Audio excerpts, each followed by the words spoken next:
12 современных реанимационных кроватей. Первая партия помощи, которую фонд АДАП передает в детскую республиканскую клиническую больницу. Это начало масштабного проекта по улучшению системы здравоохранения. Именно вот эти кровати многофункциональные, они имеют 4 секции. То есть они могут менять положение пациента. Это помощь в том, что пациент защищается от пролежней.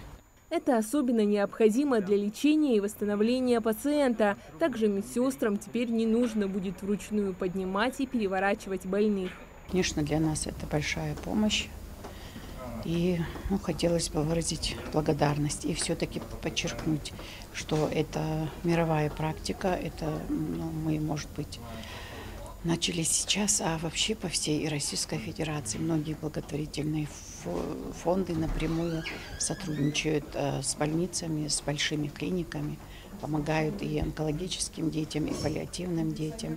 Этот проект стал возможен благодаря усилиям фонда АДАП, поддержке платформы «Безликие» и активному участию неравнодушных людей, сделавших пожертвования. Теперь маленькие пациенты смогут получить качественную медицинскую помощь.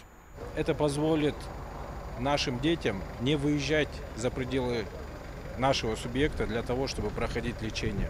И родители, соответственно, будут находиться рядом со своими детьми. В рамках проекта планируются и другие поставки современного оборудования в медучреждения республики.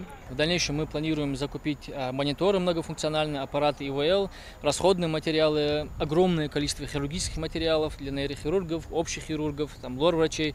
То есть, чтобы могли проводить максимально большое количество оперативных вмешательств. Принять участие в благотворительном проекте может каждый. Пожертвования принимаются через платформу «Безликие». Хадиджа Ивлоева, Мария Амбатта, Султан Булгучев, Магаз 24.